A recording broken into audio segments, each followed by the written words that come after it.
way of digitalization or whatever. For a corporate service, the worship experience. Easily Yes. compared to the hard one. But there was a time there was insecurity issues in Lafia, and I was like, I can go to church, I'm going late, I need hard copy Bible.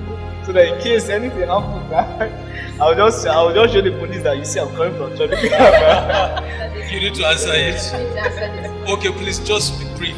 God never changes, and we I can hold my Bible as an identity. So it's like a form of identity for me. I am a Christian and I am proud of what I believe in, and I go around with it. carrying the Bible doesn't make you a Christian. Sure. Mere carrying the Bible around, people see you with the Bible. That is not what makes you a Christian. It is your salvation that makes you a Christian. Our devotion actually is not tied to the version or the format of the Bible that we carry. You shouldn't be ashamed of the Bible. If you want to carry your Bible, carry your Bible. If it's a soft copy you prefer, carry the soft copy.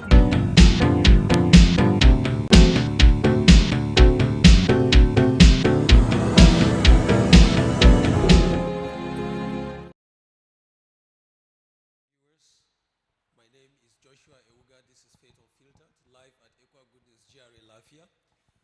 By the special grace of God, we're going to have an exciting moment this evening.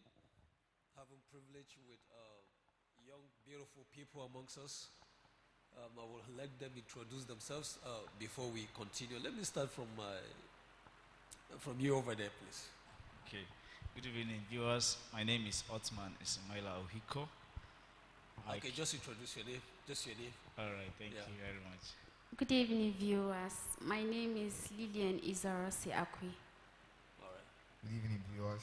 My name is Mikaswa Jesse Dada. All right, you are most welcome to Faith Unfiltered. Thank you. Thank you. Our discussion was centered on widowhood and their children by the special grace of God this evening. We want to know the plight of the children of widows. You know, when we talked about widowhood, we are talking about people who lost their husbands. So, and also some of those people, they have children whom they are taking care of. So by the special grace of God, the young people I'm having here this evening are those of children of widows. And by the special grace of God, we will hear from them what happened and how they are pushing on and how God is faithful in their lives. So you are not going to tell us a brief introduction about yourself and about why you are called a child of a widow at this very time. Otman? Okay. Thank you very much. Yeah, just briefly, I'm from a family of 5, which I happen to be I call it the second to the last, if there's a word like that. So, as the Lord will have it, at the year 2018, I think I lost my dad through an illness. I think my age as of then, I should be about... And with the help of God, God has really shown himself strong and proven that he's the father to the fatherless and the husband to the widows. Wow, that's awesome. That's beautiful. Thank you very much. Lillian, let's begin with you. Do you find it difficult growing up without a father figure in your life? Okay. Growing up, it wasn't difficult. My mom was literally everything.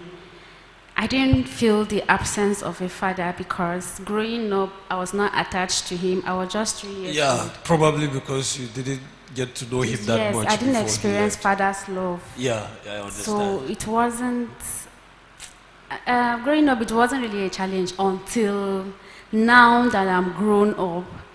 I encountered this challenge where people's fathers it was the only time, but growing up, my mom has been there, she has been the father, she has been the mother. Of course, that woman is a strong woman. Wow, that's very nice. Kudos to your mom. Otman, you're quite an old man when you lost your father. Actually, I'm young, actually. So what can you tell us, what is it that you are missing in the life of your father? now that he's not there? You know, you've experienced your father that much before he left. Wow. You know, it's not something you actually prepare for. You don't plan for this. But I don't know, but I think for men, or for the male gender, when you lose your dad, you know that automatically you have become a man. Yeah. Yeah, because decisions now are very, very vital to you. So it's, in a way, I'm kind of like, well, now the baton is in your hands. You need to work. You need to carry this legacy. In another way, I feel like I wish I learned more under him, all the training and everything, and all the training that he was training me, and it was difficult, and I was complaining. When he was no more, I felt I should have been taking them more serious while he was alive. So that's one of the challenge. And then sometimes if I want to call, there are days that I will imagine that from the beginning of the year I've not seen the call from my dad. And others will be saying their dad called them and everything, but I know that my dad is never going to call me. The only dad that will call me, I think, is the one that is up there. So that's one of the challenges. Sometimes I feel the void and emptiness, but in a way, in a sense, it encourages me to say, you need to carry on this legacy. And then in some times of emotional pain, I try to turn to God, because I'm telling God, you know why, you know why, you know why. At the point it happens, you know why, you understand why. These are some of the challenges I face, some tough emotional moments. Wow, that's Thank very you. beautiful. Thank you so much. Jesse? So for me, I would say some of the challenges were, of course, the absence were there, and my dad was quite vicious, and he had plans where I was about 16, 17 when I lost him.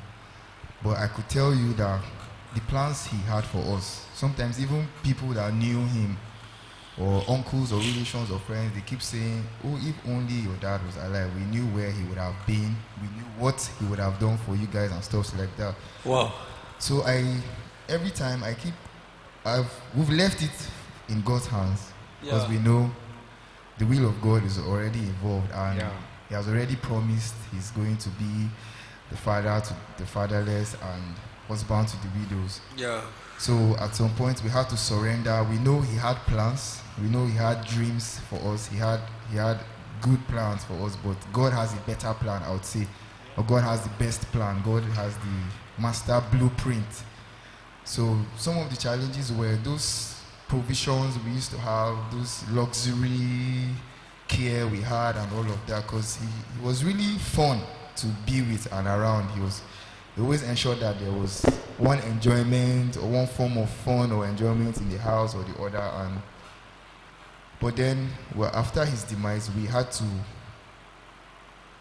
realize that now the strength is coming from one side. So all of these things we won't have them again.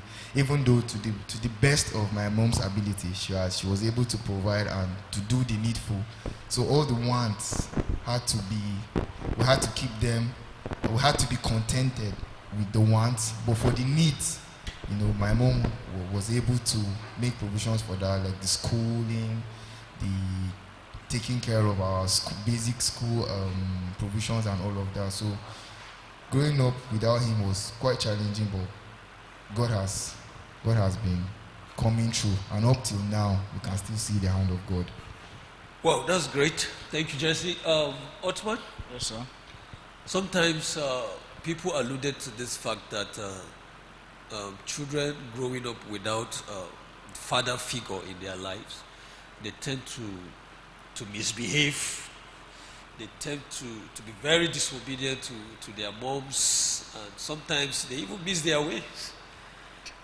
So I do not know, do you find that temptation while growing up without your father?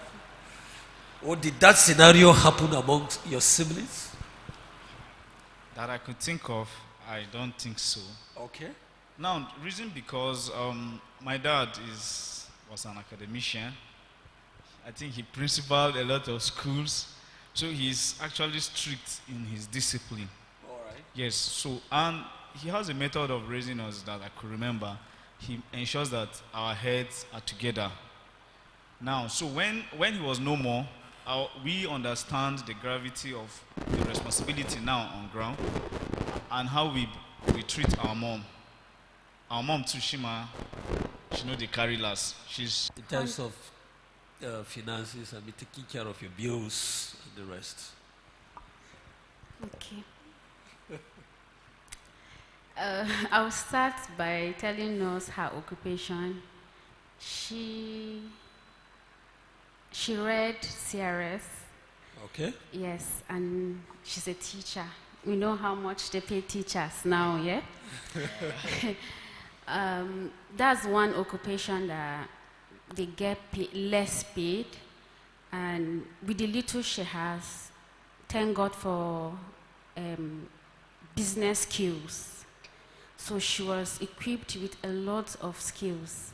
My mom rears animals. She does. She also sells grains. That's storage. She buys a lot of food stuff and save to sell.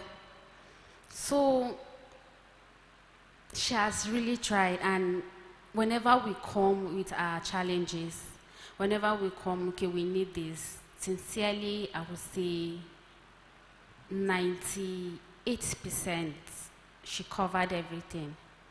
Yes, she provided literally everything we want. Wow. Going to school, going to secondary school, where as a child who doesn't have a father, it's just one person training you.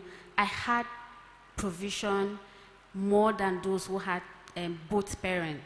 Wow. So that's to say, she was there. She catered. She makes sure even if it's our visiting days, she will come. She can't come. She will send my siblings. If she can't send my siblings, I told myself if my mom can do this at this age, I can, because her oldest daughter is 46 years old already. Wow. So you can predict her age. Yeah, but she's still strong. She's still out there. She's struggling to see that we don't lack anything. If we lack anything in that house, but not food. Wow. If we're going to lack anything in that house, but not food.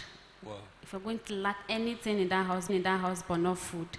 So I caught that challenge from her. You'll be counting with her, counting the numbers of the months with her. Yes. Counting with her, counting the numbers of the months with her. Yes. I don't ask her for money. I was always at a particular time to ask for money, because she's the salary earner. Yeah, yes, the salary earner. And I know when she sells her goods. Yeah. I know when she sells it, and her goods. Yeah. I know when she sells it, and whenever she has. Thank you, Lillian. Otman, do you still depend on your mom for finances?